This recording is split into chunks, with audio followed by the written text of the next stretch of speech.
మూడో రోజు నుంచి మొదలు పెట్టుకుంటే కర్మ ఇవాటి వరకు కొనసాగుతుంటుంది కార్యక్రమం. రోజు 40 నిమిషాలు, గంట సేపు మన ఓపికని వసతిని బట్టి చెప్పుకుంటాం. అది దాని దగ్గర ఖర్చు కూడా ఉంటుంది. మరి ఆ ఖర్చు కూడా మనం పెట్టుకున్న స్థితిలో ఉంటే అవుతుంది.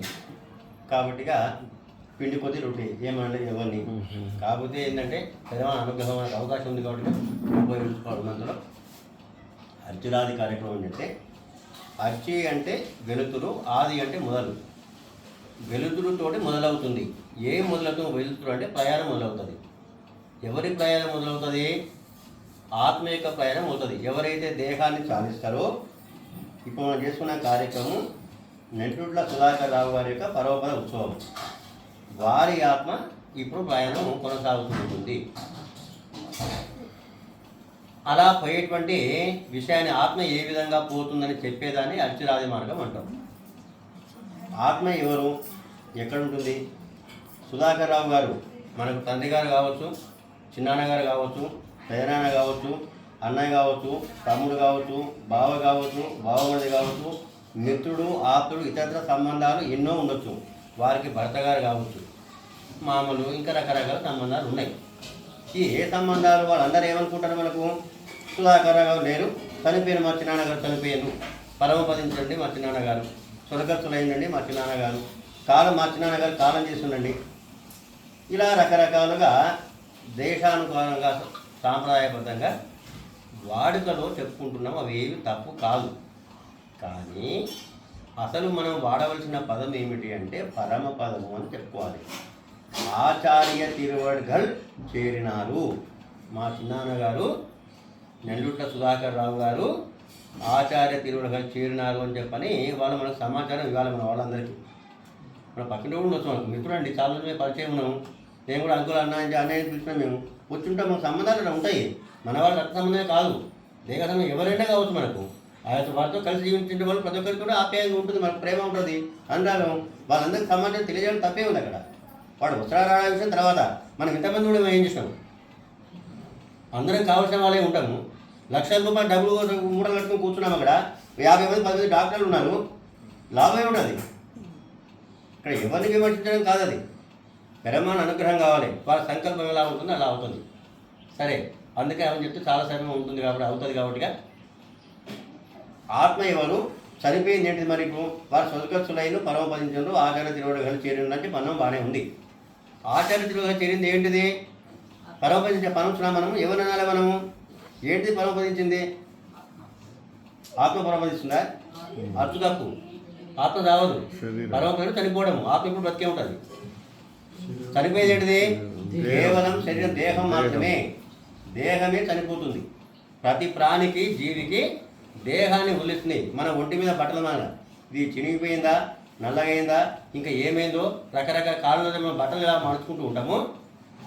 దేహం మీద వస్త్రాలు మార్చినట్టుగా పెరమాన సంకల్పం వాళ్ళతోటి దాని కర్మ కొద్దిగా, కర్మ కూడా ప్రమాణం నిర్దేస్తాడు.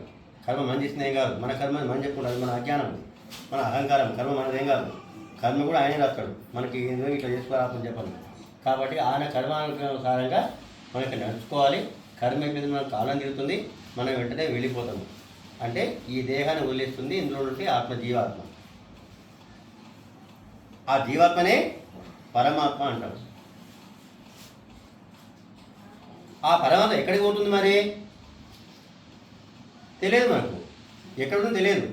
ఎక్కడికి పోవాలి అది కూడా తెలియదు. కానీ మనం మాత్రం కొన్ని అనుకుంటాం. మనం అది మనకు మరి అనకూడదు. ఇప్పుడే చెప్పిన ఒకసారి, పరనింద మహాపాపం. ఎదుటివాడిని విమర్శించడం కూడా పాపమే. అది ఎవరైనా కావచ్చు. ఏంటి పరనింద? అజ్ఞానం, అహంకారం అన్నాం. మనం తెలియదని చెప్పినాం. కానీ మనకు 2 తెలుసున్నాయి. ఏం తెలుసుంటాయి మనకు? వ్యవహారంగా చెప్పేది వాడి స్వర్గానికో లేదా నరకానికో పోతుంది, మా వారు స్వర్గానికే పోవాలి, పోతారని చెప్పేటువంటి విశ్వాసం మనకు ఉంటుంది. మనం అందరం అదే కోరుకుంటాం. అంటే సహజంగా జీవి దేహాన్ని వదిలిపెట్టిన తర్వాత ఈ జీవాత్మకు సంబంధించిన బంధువర్గం మొత్తం కూడా అనుకునేదంటే పలానా వాళ్ళు స్వర్గానికి పోవాలి, స్వర్గానికే పోతారు అని చెప్పని కోరుకుంటారు. అది తప్పేం కాదు. కానీ అలా కోరుకోకూడదు. స్వర్గానికి పోకూడదు, పరమపదానికే పోవాలి. స్వర్గానికి పోతే మళ్ళీ ఇక్కడికి వస్తారు. స్వర్గం ఎక్కడ ఉండదు ఆత్మ, నరకం ఎక్కడ ఉండదు ఆత్మ. ఎక్కడ నరకం అనిపించినాం? కర్మ. ఏంటిది కర్మ? మనం చేసేదే కర్మ. ఇక్కడే కర్మ చాలా అనుభవించినాం. నరకం ఇక్కడే చూసినాం మనం. ఇక మనం ఎక్కడ నరకం ఊహించాల్సిన అవసరం లేదు. మన పిచ్చి భ్రమాది, అజ్ఞానమే మనకు అది. ఏమో నరకం ఉంటుంటా, ఏమో ధర్మాదానికి పోతామంటే, ఏమోలోకం పోతామంట, అక్కడ ఏమో చేస్తారని చెప్పి వచ్చినోడు చూసి చెప్పినాడు మనకు. ఏమోలోకం చేస్తారని నేను చెప్పిందా? అది ఊహ. కాబట్టి ఆ ఊహ అనేది కూడా మన అజ్ఞానానికి సంబంధించిన విషయం. కాబట్టి మనం యమలోకానికి పోకూడదు, లేకపోతే స్వర్గలోకానికి ఇంద్రలోకానికి పోకూడదు. మన సాంప్రదాయ ప్రకారంగా మనకున్నంత జ్ఞానం, అందుకనే విశేష జ్ఞానం ఉంటుందని చెప్పుకుంటాం. మానవునికి విశేష జ్ఞానం ఉంది. ఆ విశేషమైన జ్ఞానం అనేది విచక్షణతో కూడుకున్న జ్ఞానమే ఓ ప్రత్యేకత. విచక్షణ కోల్పోతే మనకు పశువు తేడా ఏమీ లేదు, సంబంధం లేదు. అందుకనే మనం అందరం కూడా చదివి వచ్చిన వాడు పండితుడు కావచ్చు, చదువు రాని వాడు పామరుడు కావచ్చు, సహజంగా లోకం నుండి నానుడి ఒక మాటను మాట్లాడుతూ ఉంటాం. అరే నువ్వు మనిషివా, పశువువా, లేకపోతే ఇంకా జంతువుల పేరు కూడా మనం సంబోధిస్తూ ఉంటాం. ఎందుకు అలా సంబోధించడము? అది తప్ప అక్కడ సందర్భం అలా ఉంది, వాళ్ళ ఆవేశం అలా ఉంది, మాట్లాడండి అంతే. అది వారి సంబంధం, మనకు సంబంధించింది కాదు. అది మనం ఎందుకు అన్నమో అని చెప్పి అనడానికి లేదు, లేదా మంచిగా అన్నాం అని చెప్పి చెప్పడానికి కూడా లేదు, మనం సంబంధించడానికి కూడా లేదు. అది వాళ్ళ వ్యవహారం. కానీ ఈ ఆత్మ మాత్రము, సుధాకర్ రావు గారి ఆత్మ మాత్రము పరమ పదమే చేరుకున్నది. అందులో ఎవరికి అనుమానం లేదు. ఎందుకంటే నేను ఇప్పుడు చెప్పించిన వద్ద పరమపద ప్రాప్తి రస్తాను ఎప్పుడైతే మేము అన్నామో అది ఖచ్చితంగా అక్కడికి వెళ్ళి ఉంటుంది. ఇందులో ఎలాంటి అనుమానము, సందేహము ఉండవలసిన అవసరం లేదు. 100% అది మీకెలా తెలుసు?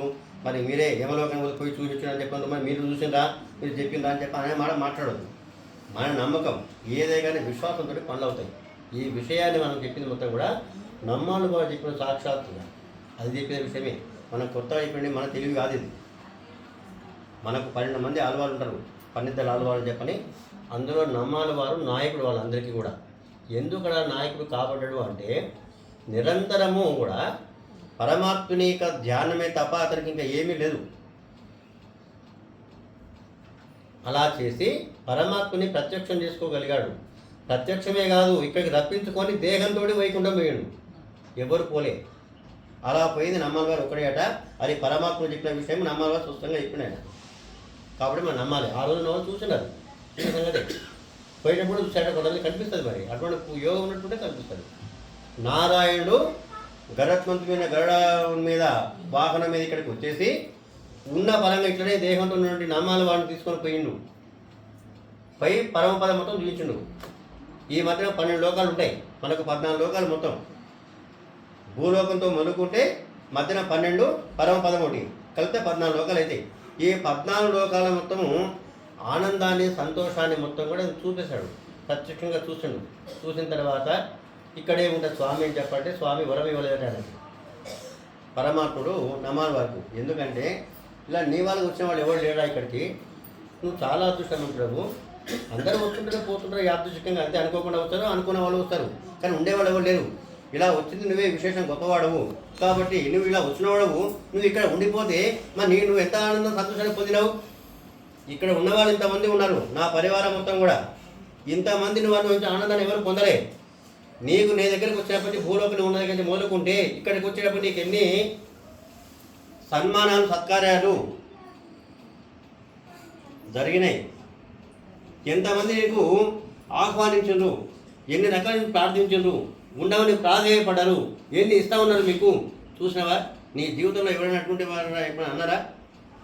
నేను లేకుండా నీవు ఉన్నప్పుడు, నీతో కాకుండా నాతో కాకుండా నువ్వు ఉన్నప్పుడు అని చెప్తూ ఇలా అనుభవించిన విషయాలు.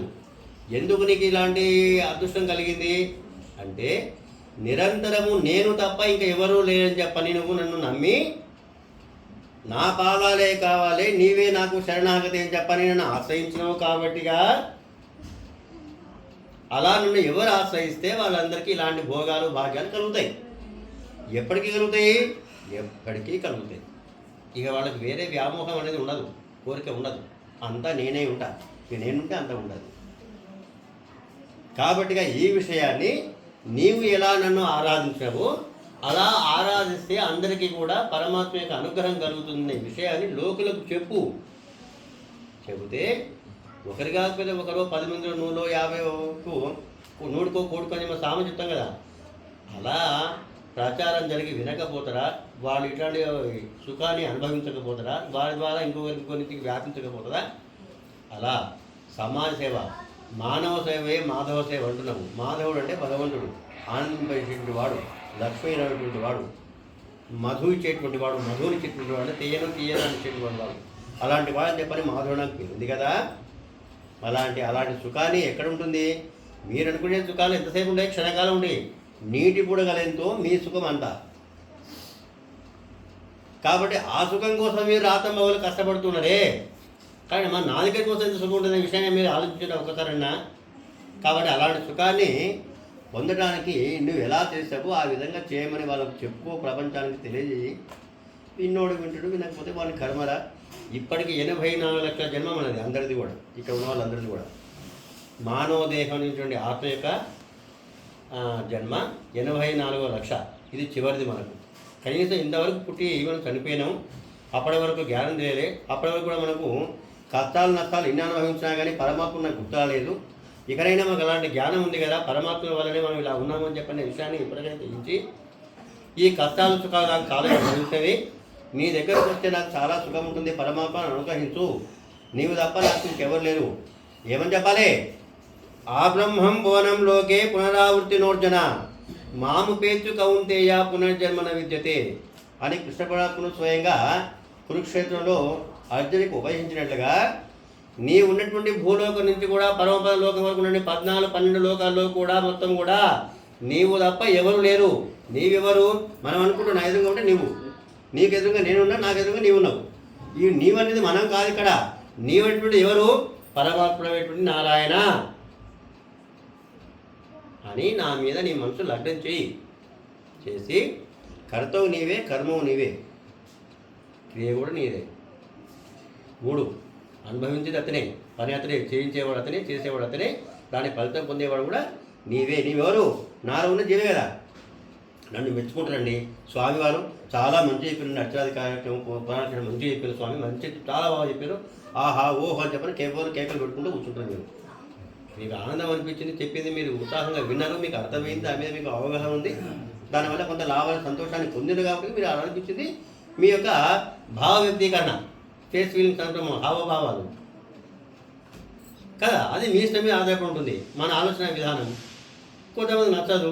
ఏందే పురాణ చెప్పిన ఎప్పుడు ఆకలి అవుతుంది, ఒకటి బాగా అవుతుంది, మేము తినాలి పోవాలి, మాకు వేరే పనులు చాలా ఉన్నాయి, నేను ఎందుకంటే బిస్కెట్ చదువుతుంది అయిపోతారు, మాకు గిరితే ఇవన్నీ ఇవి చెప్పాలనా, ఇంతేనా మాకు తెలియదా అనేవాళ్ళు ఉంటారు. వాళ్ళు తన బిడ్డలు ఏమనొద్దు. కాబట్టిగా నిందాస్తుతులకు మనం చెల్లించకుండా నిశ్చలంగా ఉన్నటువంటి వాళ్ళు. అందుకనే భువనలోకం నుంచి భూలోకం నుంచి మొదలుకుంటే బ్రహ్మలోకం వరకు నుండి 13 లోకాల్లో కూడా నీవు తప్ప ఎవరు లేరు, హితం పరం బెరుగా అని అనాలి.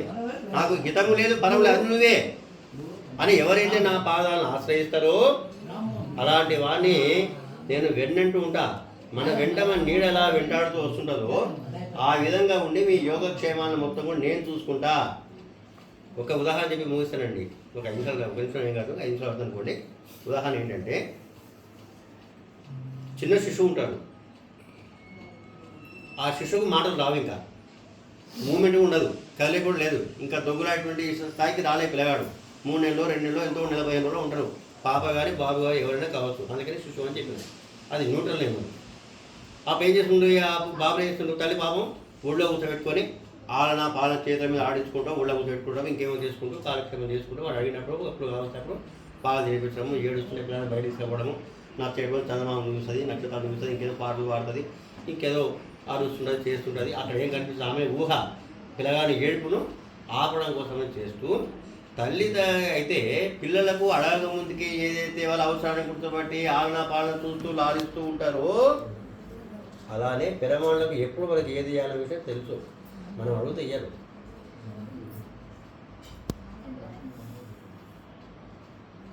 అడుగుతాం చాలా, అడిగినంత మాత్రం ఇవ్వాలని లేదు.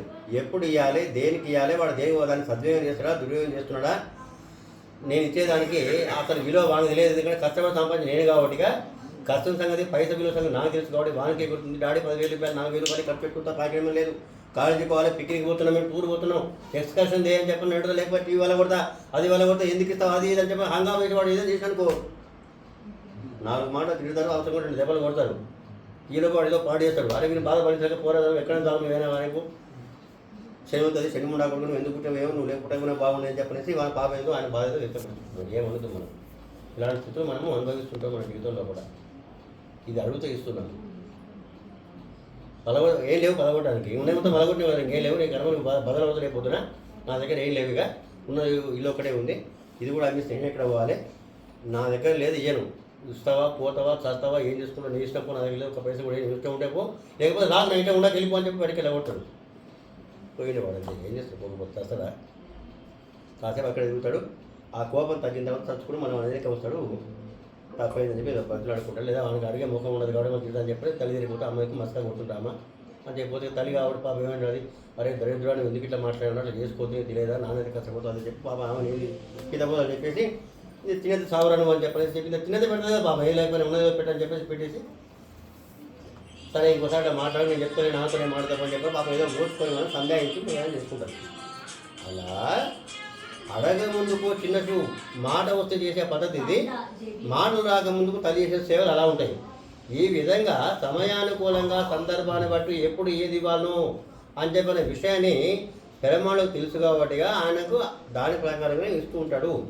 మనకు అదృష్టం ఎంత ఉంటుందో అట్లా ఉంటుంది. మన కర్మ సిద్ధాంతంగా వస్తూ ఉంటాయి. కర్మలు 3 రకాలుగా ఉంటాయి. సంచిత కర్మ, ఆగామి కర్మ, ప్రారంభ కర్మలు 3 ఉంటాయి. సంచితం అంటే గతంలో చేసుకున్నది, ఇప్పటివరకు జరిగిపోయినాయి మొత్తం కూడా. ఆగామి అంటే రేపు రాబోయేటివి, ఇక్కడి నుంచి రాబోయేవి, ఇప్పటి నుంచి ఇంకెప్పటివరకు మనకు తెలియదు, మనం ఉన్నంతకాలం. ప్రారంభం అంటే ప్రస్తుతం ఉన్నటువంటి, ఇప్పుడు ప్రస్తుతానికి ఉన్నటువంటి కర్మను ప్రారంభం అంటాం. అది ఖచ్చితంగా అందరూ అనుభవించవలసిందే, దీనికి ఎలాంటి మార్పు లేదు. ఈ కర్మలు మొత్తం కూడా భగవంతుడు పెరమాలను నిర్ధారణ చేసి పంపించిండు కాబట్టిగా దాని ప్రకారంగా అనుభవించుకుంటూ ఉండాలి. అప్పటికి కూడా మనం ఏమంటామండి, ఒక దెబ్బ కొట్టామనుకోండి లేదా కింద పడ్డామనుకోండి, అప్పుడు ఏమంటాం మనము, అమ్మ అని అరుస్తాం గట్టిగా, కేవు కేక. ఎంత గట్టిగా అంటాము, బిల్డింగ్ పడిపోయి పక్కన వస్తాం మన దగ్గరికి, అమ్మ పాప ఏం చేస్తాం అది అమ్మ కూడా పరిగెత్తుకు బయటకు వస్తుంది. ఏమైంది ఎట్లా అని చెప్పని దగ్గరికి తీసుకొని ఆదరిస్తారు.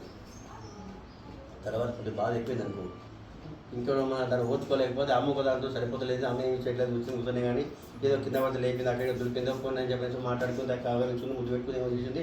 దీంతో కాదు, నాకేం కావాలి, పని కావాలి, బయటకు వెళ్ళిపోతే దెబ్బ తగ్గించి హాస్పిటల్ అవుతుంది, ఈ మందుతో పని చేయండి, పసుపు కుంకులు పెడతాదో, లేకపోతే నల్ల పసులు ఉంటుందో ఏదో పెట్టి చిట్కాలు పెడితే ఇంట్లో ఉన్నట్లు పని చేయడానికి మందులు హాస్పిటల్ కూడా టీటీ తీసుకోవాలి, కావాలి పైసలు కావాలి నాన్న దగ్గరికి పోవాలి అనేసి ఏం చేస్తాము, నాన్న పిలుస్తాము, ఇంకా ఏదో చేసుకుంటూ కూర్చుంటాము.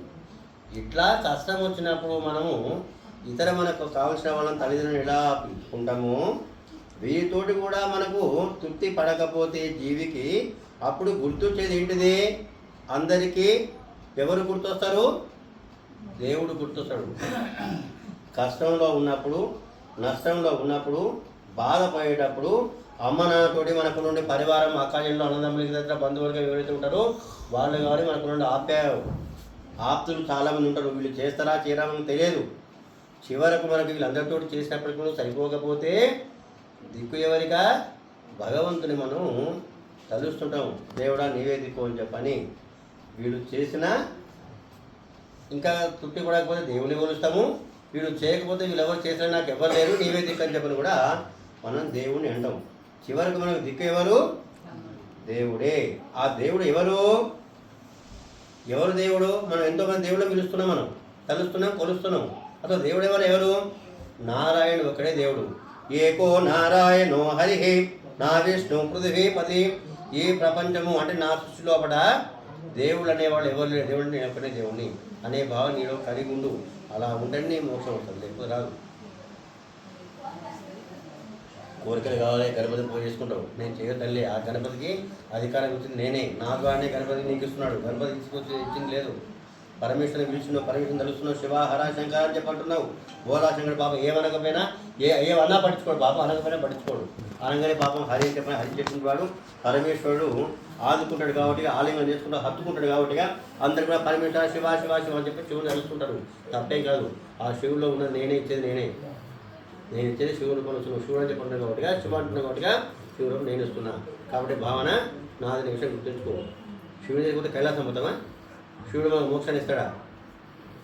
నాకు ₹1,00,00,000 కావాలి, ఉద్యోగం రావాలి, మంచిగా పెళ్లి కావాలి, అందమైన భార్య కావాలి, నాకు లేదా అందమైన భర్త కావాలి, మనోహరమైన భర్త కావాలి చెప్పి కోరుకుంటాం మనం. ఇహలోకానికి సంబంధించినటువంటి దేహానికి సుఖాన్ని ఇచ్చేటువంటి తుచ్చమైనటువంటి పనికిరాని కోరికలు కోరుకుంటాం పరమేశ్వరుని. మనం మోక్షాన్ని పరమేశ్వరుని కోరం మనం. అలా కోరితే పరమేశ్వరుడు ఇవ్వడు. ఎవరైనా అనగా విన్నారా మీరు? మీ జ్ఞాపకాలు గుర్తు చేసుకుంటే ఒకసారి ఎవరైనా పరమేశ్వరుడు కోరేదా? కోరరు. తిరుపతి పోతున్నాం మనం, కాశీ పోతాం, కన్యాకుమారి పోతాం, రామేశ్వరం పోతాం, ఇంకేశ్వరం పోతున్నాం మనం. ఎక్కడ పోయినా ఏం కావాలనుకుంటాము? ఈ దేహానికి సుఖాన్ని ఇవ్వాల్సిన కోరికలే కోరుకుంటున్నాం తప్ప పరమాత్మ ఇక చాలు ఇచ్చింది నాకు మోక్షాన్ని ప్రసాదించమని ఎవరైనా అంటున్నారా? అంటారా? ఎన్నో వ్రతాలు చేస్తారు, నోములు చేస్తారు, పూజలు అంటారు, శుక్రవారం శనివారమై ఉన్న వారాలు మొత్తం అయిపోతాయి. ప్రతి వారానికి ఒక దేవత ఉంటాడు, ఓకేనా? కాబట్టి ఆ దేవతలు మొత్తం ముక్కుంటాం, అవి అక్కడ యజ్ఞాలు చేస్తాం, హోమాలు చేస్తాం, దానాలు అయితే ధర్మాలు అయిపోతాయి, ఇంకెన్ని అయిపోతాయి. ఇక ఎన్ని చేసినా కానీ మన వాడికి ప్రతిఫలం ఏం ఆశిస్తున్నాము? ఇప్పటికిప్పుడు కావాల్సిన సుఖాన్ని కోరుకుంటున్నామే తప్ప కానీ శాశ్వతమైన ఆనందాన్ని కోరుకోవడానికి పరమాత్మ నాకు మోక్షమే చెప్పని ఎప్పుడు అనం. కాబట్టి అలాంటి భావన కలిగినంత వరకు ఇట్లనే పుట్టుకొస్తూనే ఉంటాను. ఇక అన్నింటినీ త్యజించేసి చివరకు నన్ను తెలుసుకోవచ్చినందుకే 84 లక్షల సార్లు నువ్వు పుట్టి తెచ్చి అనుభవించినావు. కాబట్టిగా ఇప్పటికైనా నీకు కొద్దిగా జ్ఞానం అనేది కలిగిందా? నా మీద నీ మనసు మళ్ళీందా? దీని అందరికీ కారణం నేనే చెప్పిన విషయాన్ని నువ్వు గ్రహించినవా? గ్రహించన్నా ఆశ్రయిస్తున్నావా? నన్ను ఆశ్రయిస్తేనే నీకు అక్కడ సుఖం ఉంటుంది, లేకపోతే నీకు కర్మ అయితే ఇక మళ్ళీ పుట్టుతావంటే అంటారు. కాబట్టి మనం ఇవన్నీ విషయాలు మనకి ఎట్లా కావాలి? సత్సంగా అని ఇప్పుడు మీకు శ్లోకం చెప్పిన దేవుడు చెప్పంటే మనం ఒకటే మాట, నిరంతరము నారాయణ యొక్క నామస్మరణ చేస్తే మనం మోక్షానికి వెళ్తామండి. ఇంకేం కథ అక్కర్లేదు. చెప్పినగా 5 రోజులు చెప్పిన చెప్పి స్వామి వాళ్ళు చెప్పిన ఇంతకుముందుకు మా వాళ్ళు పోయేటప్పుడు చెప్పించుకున్నాం. ఎవరో చాలామంది చెప్తుంటారు, 5 రోజులు చెప్పి 9 రోజులు 10 రోజులు కూడా చెప్తారు. మన ఇష్టం ఎక్కడ రోజు కూడా చెప్పించుకోవచ్చు. వెనుకడు చెప్పేది పైసలు ఇచ్చేది ఏం లేదు. మనకు పురాణాలు చేసిన వాళ్ళు ఉంటే జ్ఞానం ఉంటే వైష్ణవులతో పురాణ కార్యక్రమం రోజు జరిగేది. ఇంటి ముందర వాళ్ళ ఇంటికి వైష్ణవుని ఇంటికి వీలు పోయేదా? లేదా వీళ్ళ దగ్గర కల్పించినాయి. దొరలో ఎవరైనా కావచ్చు, మన వాళ్ళ గ్రహస్తులు కావచ్చు, వైష్ణవులు కావచ్చు, బ్రాహ్మణులు కావచ్చు, ఇతర అన్ని జాతి వాళ్ళ పురాణాలు కావచ్చు, వెలమలు ధనవంతులు వాళ్ళు ఎవరైనా ఉంటే వాళ్ళ కొద్దిగా భక్తి ఉంటుంది, భగవంతుని మీద జ్ఞానం ఉంటుంది, వాళ్ళు ఇష్టమైనటువంటి వాళ్ళు ఎవరైనా వాళ్ళ మీద పిలిపించుకొని అయ్యా కూర్చొని ఏదో కాలక్షేపం చేయండి పెరగడం అని చెప్పంటే పురాణ కాలక్షేపం జరిగేది. రోజు కూడా హరికథ కాలక్షేపం జరిగేది. ఆనందించేది వాడు. ఎందుకంటే పగటిపూట నిద్ర దరిద్రం అని చెప్పని. నిద్ర పోగొట్టదు, నిద్ర ఆపుకోలేము, అది పోగొట్టాలి. తెలంగాణ కష్టపడ్డాం, వ్యవసాయం పని చేస్తున్నాం, కూలి పని చేసినాం, అలసిపోయినాం, కడుపు ఇంత పడుతుంది, బాగా ఆకలి బాగా తినేసినాం, రుచిగా ఉంది పదార్థం, ఇంక 2 ముక్కలు ఎక్కువ తిన్నాం, వెంటనే నిమిషం నిద్ర వస్తుంది. నిద్ర పోకూడదు. ఏం చేయాలి? అప్పుడు ఆపాలంటే ఇలాంటి పురాణ కాలక్షేపం చేస్తే నిద్ర అవుతుంది. పరమాత్మ మనసులు చెప్పుకుంటే గుర్తుంటే అతని ముందు చెప్పుకుంటే భగవద్ విషయం చెప్పేటప్పటికి మన మనసు మొత్తం మళ్ళీ పరమాత్మ వైపు చూస్తుంటుంది. మన ముందే ప్రత్యక్ష అవుతుంది. పరమాణు ఊహించుకుంటే కనిపిస్తుంది. రాముడు కృష్ణుడు కనిపిస్తున్నాడు. ఆ భావన మనసులో ఉండాలని చెప్పేసి మనం ఇలా కాలక్షేపం చేసుకుంటూ ఉండేది. కాబట్టి ఆ విషయం కావాలంటే ఏం చేస్తాం? మనం సత్సంగాన్ని ఏర్పడేసుకోవాలి. అంటే సత్ అంటే మంచి, సంఘం అంటే సమూహం. మనం అందరం మంచి వాళ్ళమే. కానీ ఇలాంటి మంచి ఇక్కడ కావాల్సిన మంచి ఇటువంటి మంచి వాళ్ళం కాము. మరి ఎందుకు మంచి వాళ్ళం కాము? మనం చాలా చెడ్డవాళ్ళమే. ఈ మాట అంటే అందరికీ కోపం వస్తుంది. ఎవరు కూడా మనం ఒప్పుకోము మాట అంగీకరిస్తున్నాం. ఎందుకు అలా చెప్తామంటే సరే మన ఒక చెడు వెనుక మంచి ఉంటుంది, మంచి వెనుక చెడు ఉంటుంది, చెడు ఉంటుంది. కానీ మనం మంచి వాళ్ళమే. లేనంటే ఎవరైనా 10 రూపాయలు 50 100 మనకి శక్తి కొద్ది దానం చేస్తాము. ఏది కావాల్సిన వాళ్ళు ఉన్నట్లా పెట్టుకుంటాము. అందరికీ మేలు చేసాం అనుకోండి. కొంతమంది చేయకపోతే అందరికి ఇచ్చుకుంటే మనం కూడా ఎప్పుడు అనుకోవాలి. ఉన్నది మొత్తం ఇస్తే మనం చేయాలి. రేపు మనకి ఎవరు చేయడుగా. కాబట్టి అట్లా అని చెప్పనుకొని మనం సరే కొంత తగ్గి మన సాధన వరకు శక్తి కొద్దిగా ప్రయత్నం చేసాం అనుకోండి. ఇలా చేసేంత మాత్రం కూడా మంచి కాదు. మరి ఎలాంటి ఎలాంటి సమూహం కావాలి అంటే నిరంతరము హరినామ స్మరణ చేసినటువంటి వాళ్ళ దగ్గరికి పోవాలి. వాడు సత్సంగం అంటే ఎప్పుడు విష్ణు గురించే మాట్లాడాలి. విష్ణు కథలే చెప్పాలి. ఎప్పుడు విష్ణు యొక్క ఆకారంలో ఉంటుంది చెప్పాలి. విష్ణు ఇలా చేసని చెప్పి చెప్పుకోవాలి. విష్ణు బయలు చేయాలి, హరిభజన చేయాలి. ఇప్పుడు ఒక్కడే బంద్ చేసే ఉండరండి. మంచిగా బాటలు తెచ్చుకుంటారు, 10,000 50 లక్షలు ఖర్చు పెట్టుకుంటారు. లేదని చెప్పండి 10 రూపాయలు లేదంటే ₹1 అయ్యా నాకు అయ్య గారు దండం పెట్టి లేవని చెప్పాడు. కానీ వాడు 10,000 50 లక్షల రూపాయలు ఖర్చు పెడతారు, 10 లక్షలు ఖర్చు పెడతారు. దానికి పైసలు వస్తాయి. నువ్వు పైసలు ఆడవాళ్ళు మనం చెప్పదు. పో లేవు పండుగ ఉన్నాం ఇప్పుడు వచ్చా నీకు ఇప్పుడు టైం దొరికిందా? కాబట్టి మనం ఏమనొద్దు, దండం పెట్టాలి. మరి వాళ్ళందరూ మంచోళ్ళైనా మంచోళ్ళే, 10 మంది ఖర్చు పెడితే 100 మంది తొక్కుతుండే అక్కడ తీర్థాకి కడుపుకుంటారు. వాడు అయినా మంచోడు కదా, వాళ్ళకి మంచోడే. కానీ నేనేమనాలి, నేను కూడా మంచోడే అంట, అంతేకాదు మంచోడు నేను, నాకు ఆకలేదు నాయన చెప్పని. కాబట్టిగా ఇలాంటి మంచిది కాదు. సత్సంగం అంటే నిరంతరము హరినామ సంకీర్తన చేసేవాళ్ళు, హరి గురించి చెప్పేవాళ్ళు, హరి గురించి వినేవాళ్ళు, హరి గురించి మాట్లాడుతుంటే వాళ్ళకు సమూహానికి కూర్చొని ఉండాలి. అలా ఉంటే ఏమిటంటే అందులో ఉన్న వాళ్ళు ఈ మాటలు వినాక మన మనసు మొత్తం చక్కగా మళ్ళుతుంది. ఎక్కడ మళ్ళుతుంది? పరమాత్మ వైపు మళ్ళుతుంది. ఓహో, పరమాత్మ గొప్పతనం ఇలాంటిదా, పరమాత్మ గురించి అన్నిట్లో అవుతుందా? ఆ మాటలు మనం పదే అంటే మనకు ఒక రకమైన సంతోషం కలుగుతుందండి, ఆనందం మనసులో కూడా. ఎక్కడికి పాల్గొనాల్సిన అవసరం లేదు. మేము చెప్పే కదా మీకు 2 నిమిషాలు మీరే మనసులో ధ్యానం చేయండి. హరి హరి శ్రీ హరి శ్రీ హరి శ్రీ హరి నారాయణ నారాయణ నారాయణ గోవింద అచ్యుత అని చెప్పారండి. మీ మనసు అనుకోండి, 10 అనుకోండి. మీకు ఎంత ఉత్సాహం అనిపిస్తుందో, ఆకలి పోతుంది, దప్తే ఉండదు, పట్టే ఒక శక్తి వస్తుంది మీకు. అది బయట చూపించలే, మనం చెప్పడానికి రాదు. అది అలాంటి ఒక ఎనర్జీ పవర్ మనలో ఉండిపోతుంది. అది పరమాత్మ సంకల్పం వల్ల వస్తుంది, అతనికి మనకు ఉన్నటువంటి సంబంధం. కాబట్టి అలాంటి టెస్ట్ చేసుకుంటే వాళ్ళు ఏం చేస్తారంటే ఒక ఆచార్యం చూపిస్తారు. నాయన మేము మాట్లాడితే మనం మాట్లాడితే కుదరదు కదా, ఇంకా నాకంటే ఎక్కువ మనకంటే ఎక్కువ తెలిసిన వాడు ఒక ఆచార్యుని ఆశ్రయించాలి, అతని ద్వారా పోతేనే పరమపదానికి వెళ్తాం. ఇట్లాంటి కథలు ఎన్ని కథలు విన్నా కానీ జ్ఞానం కలుగుతుంది కానీ పరమపదం పోమనం. కాబట్టి దానికి ఇంకోటి ఆధారం ఏంటంటే ఒక ఆచార్యుని ఆశ్రయించో అని చెప్పండి. అక్కడ ఉన్న వాళ్ళు ఒక సలహా ఇస్తారు. అలా ఎలాంటి ఆచార్యుడు కావాలి? మనమందరం కూడా జ్ఞానమే. ఆచార్యుడే గురువు, జ్ఞానాన్ని అంధకారాన్ని పోగొట్టేవాడు, తెలియని విషయాలు తెలిసిపోయేవాడు. మన అందరి దగ్గర జ్ఞానం ఉంది, మన అందరం గురువులమే. కానీ మనందరం ఆచార్యులు అవుతామా? జ్ఞానం ఉంటే సరిపోలేదు. మీకు అందుకని శ్లోకం చెప్పిన జ్ఞానం అనుష్ఠానం ఇవైనండ్రాగయుడైనా మనవాళ్ళ మహాముడు చెప్పాడు. జ్ఞానం ఉంటే సరిపోలే, దాన్ని అనుష్ఠానం చేయాలి. గాయత్రి చేసుకున్న యజ్ఞోపవీతం ఉంటే మనం బ్రాహ్మణులం, లేకపోతే మనకు శుద్ధుడికి ఏం తినలేదు. దేహానికి సంస్కారం చేసి ఉపయోగ సంస్కారం చేసుకొని ఈ దారపోరు మన ఒంటి మీద ఉంటేనే మనం బ్రాహ్మణుని గుర్తింపు, మనకి ఇది ఐడెంటిఫికేషన్, మనకు passport visa certificate, official certificate ఇది మనకు. ఇది లేకపోతే మనం శుద్ధులమే. ఒకటి ఇది ఉన్నంత మాత్రం బ్రాహ్మణమా? దీనికి అనుష్ఠానం చేయాలి, శ్రీకాల సంధ్య చేయాలి, ఉదయం మధ్యాహ్నం సాయంకాలం వరకు. ఎంతమంది చేస్తుండ్రు? అన్నం పెట్టాలి, ఆమాడ మాట్లాడదు, దగ్గర ఉన్నది మనం అంతే. అందుకనే జ్ఞానం ఉంటే సరిపోలేదు, దాన్ని అనుష్ఠానం చేయాలి. అలా అనుష్ఠానం చేసేవాడిని నువ్వు ఆచార్యుడిగా ఆశ్రయించు. చేస్తే దేహానికి 5 సంవత్సరాలు చేస్తాడు, చేసి అతడు 3 మంత్రాలు చెప్తాడు. ఆ 3 మంత్రాల వల్ల మనము పరమపదానికి వెళ్ళడానికి అవకాశం ఉంటుంది అని గురు సంబంధం అని కలుగుతుంది. అలానే వారు కూడా పెద్దజయ స్వామితోటి సంభాషణలు అయ్యింది కాబట్టి అని ఈ దేహానికి 5 సంవత్సరాలు గర్భపడ్డాయి కాబట్టి మనం ఈరోజు ఈ కార్యక్రమం చేసుకుంటున్నాము. రేపు చేయం అక్కడ చాలా మంది వేయండి వినమన్నా. ఇక రేపు మాకు కూడా పోతారు, అందరూ కూడా మనం కూడా పోతాం రేపు పొద్దున. నాకు ఎప్పుడైతే బాధపడాల్సిన అవసరం లేదు, ఎవరికి చూడాల్సిన అవసరం లేదు. ఎప్పుడు మనకి చేయడం పిల్లవాళ్ళకి మనం అందరూ సంతోషంగా ఉన్నాం కాబట్టి కాసేపు ఎవరికి ఏమైనా మనకు లేదు. అట్లా తప్ప అదేమన్నా తప్పేం కాదు. కాబట్టిగా అలా తొందరగా మనం పిలవాలని కోరుకోవాలి. ఇలా ఉండగానే ఎవరి మీద మనం ఆధారపడకూడదు.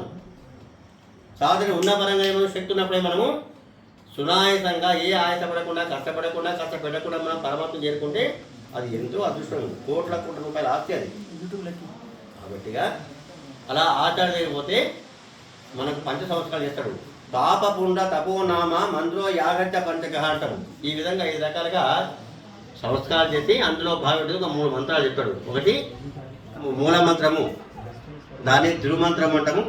రెండవ దానికి ఆల్టర్నేటివ్ తిరుమంత్రం చేయాలంటే ఆ మంత్రం అందరికీ గుర్తే ఉన్నది. అష్టాక్షరి మంత్రాన్ని తిరుమంత్రం అంటే తిరు అంటే లేదు, దానికి మించినట్టు లేదు. దానికి సమానమైన మంత్రం లేదు, స్టోగా లేదు.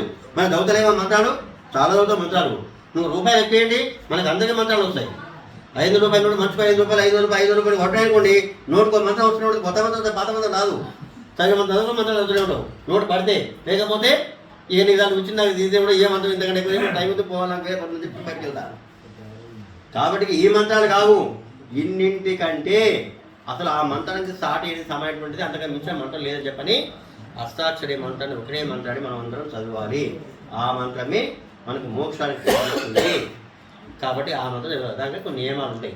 శుచి కావాలి, శుభ్రం ఉండాలి, దేహం బహిర్గతంగా ఉండాలి, అంతర్గతంగా ఉండాలి, మనం పరిసరాలు శుభ్రంగా ఉండాలి. అంత ప్రత్యక్షంగా మడిగా చెప్పి అనుకుంటాం, ఎందుకంటే ఇప్పుడు మడి లేదు మన లేదు, అంతా అమాంగల్యం అయిపోయింది.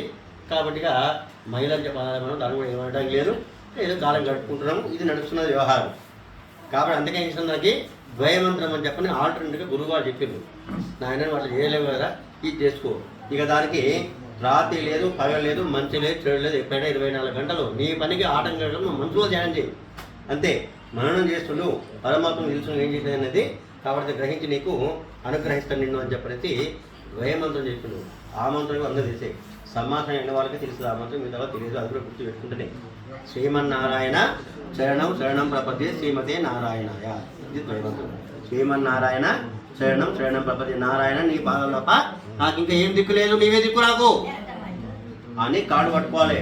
నారాయణ ఎక్కడ నారాయణుడు, ఇక్కడే నారాయణుడు ఎక్కడ అక్కడే ఉంటాడు. ఈ శరణాగతిలో చాలా విలువ ఉంది.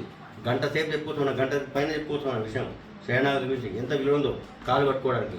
కాబట్టి ఆ విధంగా ద్వయమంత్రాన్ని ఉపయోగిస్తే మనకు ఈ మోక్ష సాధనకు ఉపయోగపడుతుంది. ఆచార్య సంబంధం అప్పుడు ఆ ద్వయమంత్రం మనం మననం చేస్తే పరమాత్మ అనుగ్రహించి ఈ జీవితకాలం అయిపోగానే ఎప్పుడైతే ఆత్మదేహాన్ని సాధించి పోయే స్థితికి వస్తుందో అప్పుడే ఒక జ్యోతి రూపంగా పరమాత్మను మన దేహంలో ప్రవేశించి అందులో నుంచి ఆత్మను పట్టుకొని అచ్చులోకానికి పంపించేసి అతను అదృష్టమైపోతాడు. దేవదూత పరమాత్మ యొక్క దూత వచ్చిపోతాడు.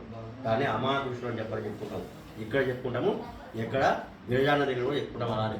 కాబట్టి స్వయంగా పరమాత్మ రాడు అంశ ఇక్కడికి వచ్చేసి మన ఆత్మను అర్చులోకానికి పంపిస్తుంది. అమాన పురుషుడు అంటే మానవుడు కంటే మానవుడు కాదు, మానవుడి కంటే విశేష శక్తి ఉన్నటువంటి వాడు కనిపించాడు. మనకు ఒక నిమిషాలు మెరుపున్నాడు. 72,000 నరాలు ఉంటాయి మన నాళ్ళు, మన దేహంలో కూడా. దాంట్లో 101 ప్రధానమట. అందులో కూడా 101 నాటి సుషుమ్న నాటు, అది నాభి నుంచి బ్రహ్మరంధ్రం వరకు ఉన్నట్టు. అందుకనే ధమని మధ్య అంటే చెప్పుకున్నాం మనకు. ఊపిరితిత్తులు గుండె దగ్గర మధ్య నుంచి ఈ కపాలం వరకు నుండి నాడి ద్వారా ఈ తలను కపాలను ఛేదించుకొని ఆత్మ బయలుదేరుతుంది. చేతితో తలగొట్టడం ఎత్తే మనం తలకెక్కనే ఉంటుంది మనకు, కానీ అది మాత్రం బయటికి వెళ్ళిపోతుంది ఆత్మ. ఆ విధంగా పోయి అచ్చులోకానికి పోయి అక్కడి నుంచి దేవలోకము, మాతలోకము, పక్షలోకము, ఉత్తాయలోకము అని చెప్పని అగ్నిలోకము, ఇంద్రలోకము, చిందలోకము, సూర్యలోకము, యమలోకము, అక్కడి నుంచి బ్రహ్మలోకం కూడా అవుతుంది, స్వర్గం పోతుంది, బ్రహ్మలోకం కూడా అవుతుంది. ఇది చివరి లోకాలు.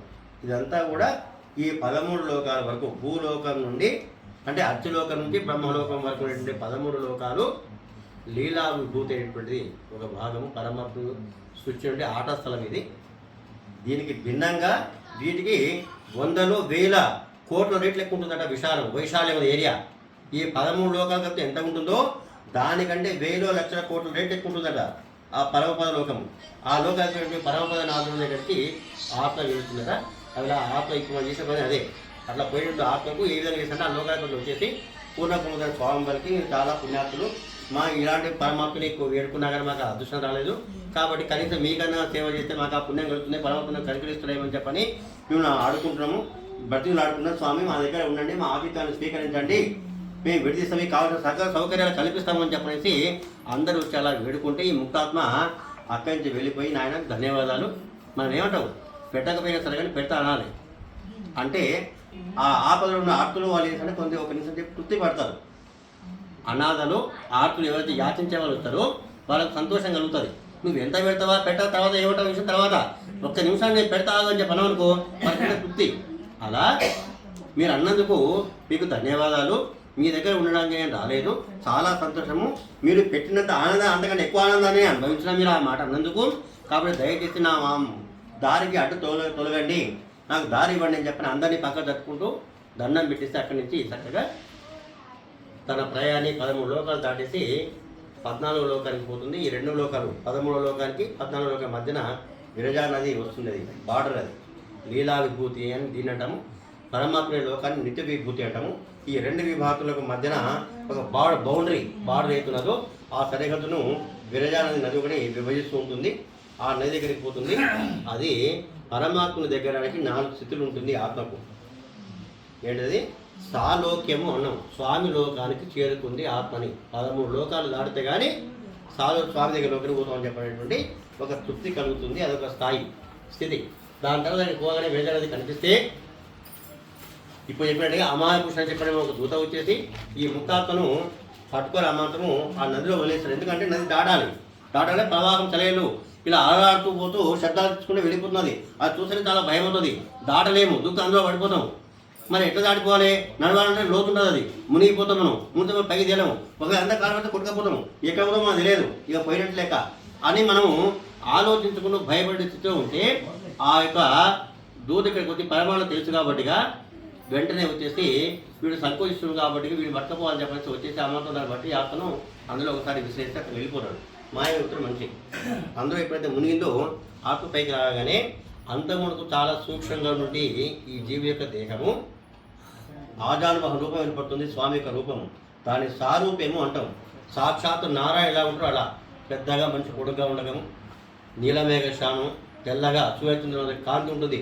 మనం అనుకుంటాం నీలమేఘం అని చెప్పని, నువ్వు ఎలా అనుకుంటా అలా కోటి సూర్యుల యొక్క కాంతి ఉంటుందంటే విష్ణువు దగ్గర అలాంటి కాంతివంతము, ఎత్తిన కిరీటాలు, మంచిగా 4 చేతులు, శంఖము, చక్రము, గదా, పద్మము లేకున్నవి, పట్టు పీతామలు, తులసిమాలు, పుష్పమాలు అనేకంగా దేదీప్యమానంగా వెలుగుతున్నాడు స్వామి, కాంతి మెరుస్తుంటాడు.